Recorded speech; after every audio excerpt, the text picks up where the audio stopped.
This voiceover doesn't match with what's going on in the video. And it's an old video, but hello everybody, welcome. Because you are obviously here because we have groundbreaking news. I guess not groundbreaking, but new news about the new wave of Mattel dinosaurs that are coming out. We're going to start with really big one, then we're going to go to ones that are okay, and then really bad, and then go to a big high. So, without further ado, how about we start with what has been revealed at the Toy Fair, which is the Indominus Rex Destroy and Devour, which shows it slashing, roaring, and devouring. Here you can see it in its box, and already you can have a quick look at the detail of this, and it puts to shame the Hasbro version that we got from Indominus Rex. So all of these images come courtesy of Jurassic Outpost, the #1 stop to go for if you want Jurassic news. One thing you can see right off the bat with this Indominus Rex is the sculpt. It's pretty much flawless. Because when Hasbro made Indominus Rex, I don't think that they had a final go-ahead design, because all these toys go into manufacture and everything long before maybe Indominus Rex's final design was pinned down.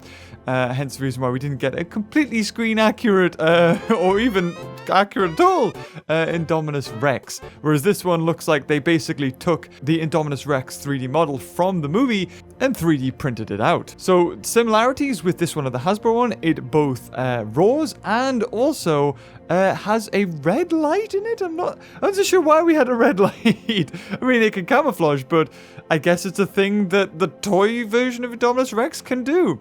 The next image shows the Baryonyx. This is a new paint job for a Baryonyx. Not too much of a fan, I've got to admit. It looks cool. It looks all right, but I don't know. It's like we've got this thing where we have, you know, this is wave 2 and it's a tiny bit different. In fact, it's just a little bit of a paint job. I mean, it's okay. It's cool. I mean, you get more choice, but I don't technically really see the need of it. But really in this image, what we're looking at is that amazing snake-like dislocated jaw of the Indominus Rex. The next image shows a Ceratosaurus, a poopy Ceratosaurus. Kind of like, hello, I look like poopy. But what we might notice with this Ceratosaurus is that its tail looks like it might have an action. So this could be the Dino Rival version. So this one would be able to whack its tail. I would rather it wasn't able to do that and tail looked kind of normal, because it looks like it's shrunk. The next one shows how big this Indominus Rex really is next to a new, the Wave 2 and Colossal. Again, not really too much of a fan of these repaint jobs, just because that's kind of all they are, really. The next one is the Metrocanthosaurus. Again, they've kept the toes, but we've just got a different paint job, making it look like a Horarosaurus. So if you really wanted to, this could be like a grown-up version of a Horarosaurus, so a big daddy if you were a kid playing around with that, and that's what you wanted to go with.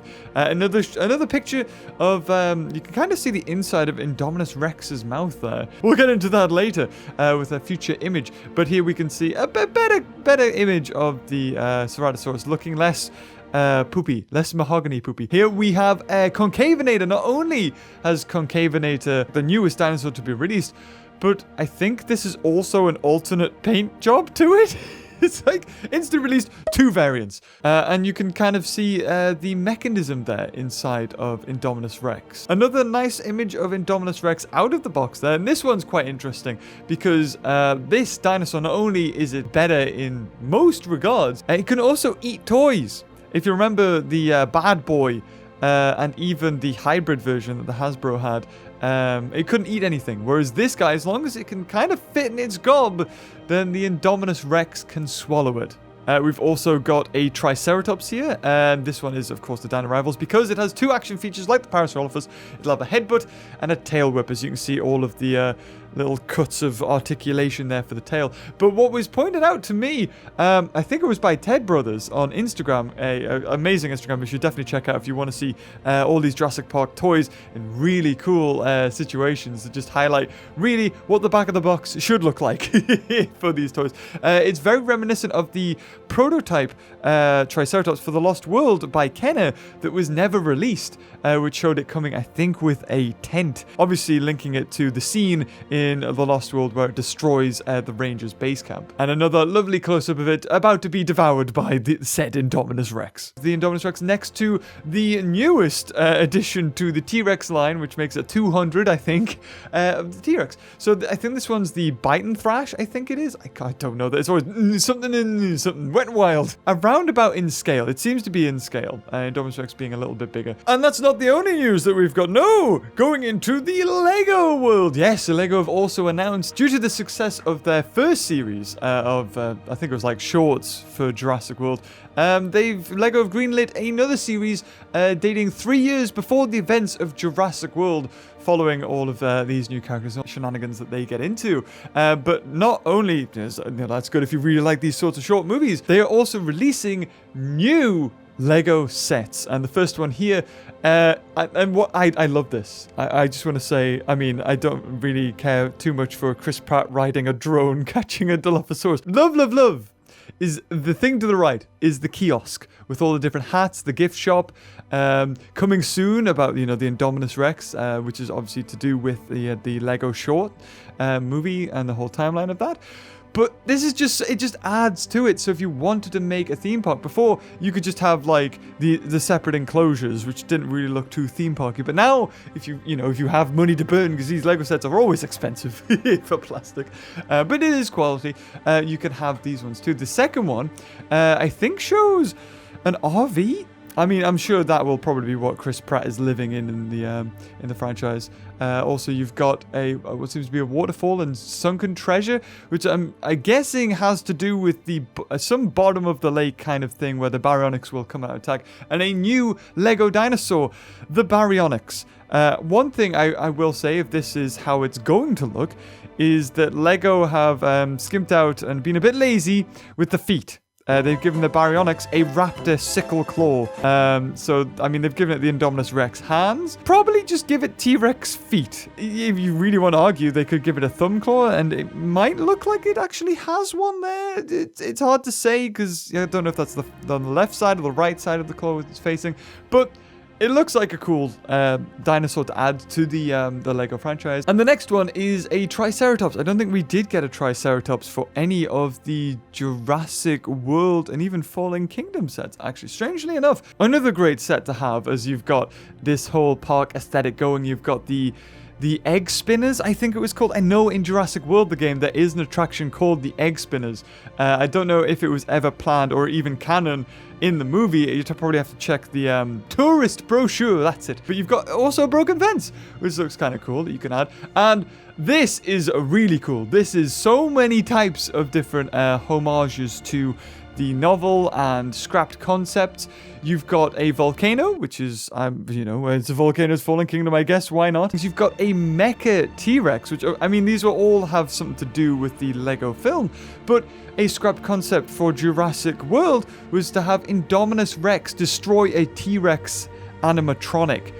They scrapped that. It was supposed to be like, the old ways are dead, long live the new. And I'm glad they did that, because everybody hated the new ways. But not only that, but we have a boat. Which, if any of you Jurassic Park hardcore fans will, or have at least read the novel, will know that that was featured heavily in the Jurassic Park novel written by Michael Crichton, which had the T-Rex chase down Alan Grant and Lex and Tim in the river. And that's about all we have for Lego news. Some really strong products coming to the line. And on to the next one. I said it was bad. It's probably not bad. These things! I don't know. Mattel's versions of pop figures, I think. They saw that pop vinyl probably sold a lot. And they're like, how about we have like chibi versions of these dinosaurs? So you've got Indoraptor, Dilophosaurus. I think you've got the Raptor squad there. You've got T-Rex. You've got Blue. You've got two variants of Indominus Rex. You've got sort of probably a limited edition that will be chucked onto eBay a lot and sold for pennies to start with. And you've got Dilophosaurus. You've got Carnotaurus there as well. I mean, I don't think I'm going to buy them, I've got to be honest. I'm running out of space enough as it is.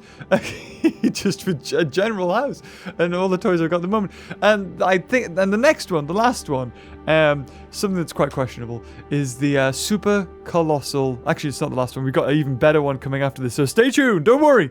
This is the Super Colossal Velociraptor Blue. Don't know how I feel about this, because I understood that kids would want a big Indominus Rex, or sorry, a big T-Rex, a super colossal T-Rex. They'd want a super colossal mosasaur, because the mosasaur in the Jurassic World franchise is absolutely ginormous. It makes sense. And to have a T-Rex, well, you know, it's the poster child. Why not? But to have a super colossal Velociraptor Blue, because it's dead twice, doesn't make too much sense to me. It's 95 plus centimeters altogether, I think. So 3 rulers in length, and I think it probably does the same as the other colossals, so it eats things. Actually, I don't think the mosasaur did eat things.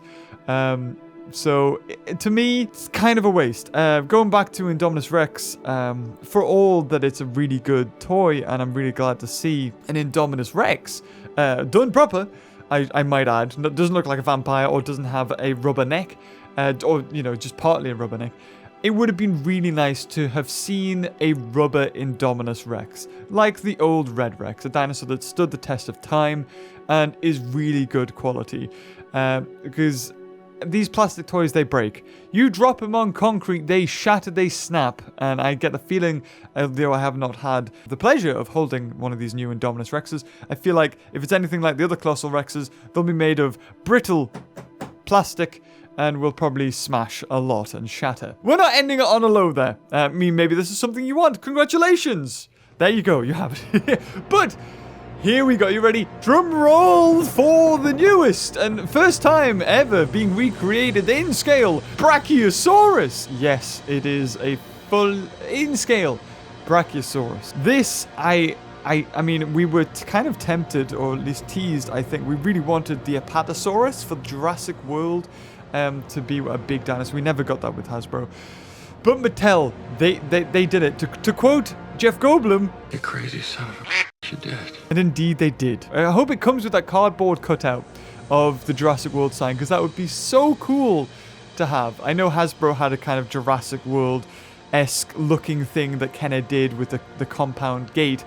But it'd be really nice just to have, you know, at least some sort of replica or a look-alike, even if it was just some cardboard. I am very apprehensive with this thing, just because it is so big. It is absolutely massive, and they've taken a risk. I will say, Mattel, you've done a really good job. It looks beautiful. As far as the other Brachiosauruses that we've had in the past, I'll quote this. I think this was made by Ted Brothers as well. The award goes to Mattel. Because we haven't really had any strong Brachiosauruses. We had the baby ones for the Kenner line. We've had the Brachiosaurus for Jurassic Park 3, which was the React Attack, I think it was. But this one seems to be a true to form. You're the only better Brachiosauruses you're going to get are actual collector's editions. You know, proper ones that cost a lot of money. And they've Mattel know this is a big thing. They've teased it. Showing a close-up of Alan Grant, probably taken like 2 seconds before this picture was taken, and you've got lovely Kawaii in the background there, just showing it in all its glory. I'm hoping that it's not made of chibi plastic. It would have been amazing to have it as real feel rubber. Oh my god, just cover it in rubber. Just have the exoskeleton as hard plastic or something. I get the feeling that this thing isn't going to make any noise. Its neck will move up and down. Its joints, its legs will articulate. But that will be it. This is basically what you have a Brachiosaurus for. It's to look good. It doesn't really do much. You can recreate... I mean, the only people buying this are going to be the people who are going to recreate that scene from Jurassic Park. I can't imagine any kids is like, oh, I can't wait. I can recreate when it dies on the island. Yes. It'll be kids buying it for recreations of Jurassic World Evolution when Indominus Rex takes down the Brachiosaurus in their parks and stuff. But yeah, that pretty much wraps up all of the toy news so far. Again, credits go to Jurassic Outpost. And is it WD Toys? I think that they got their images from. I may have even shown footage of him at the toy fair or interacting with these toys, just so you get a better feel of them. And of course, Ted Brothers and any other Instagram accounts that I've linked images to. Without them, we wouldn't have these really good coverage of them, and maybe to get a feel whether we want to spend money on these dinosaurs or support them. Because Mattel not too long ago even won an award for the best toy, I think, was the dinosaur line, or the Dino Rival line from Mattel. It was just that dinosaur action figures, I think it was anyway. But anyway, guys, if you enjoyed this video, of course, when these come out, I will unbox them and play with them and give you my honest opinion on them. Because I'm pretty sure Mattel are open up to criticism if there are any flaws. And I think it's only fair that you want an unbiased opinion, and Mattel want to improve. So anyway, guys, if you enjoyed this video, leave a like, and until next time, I'll see you later. Bye-bye.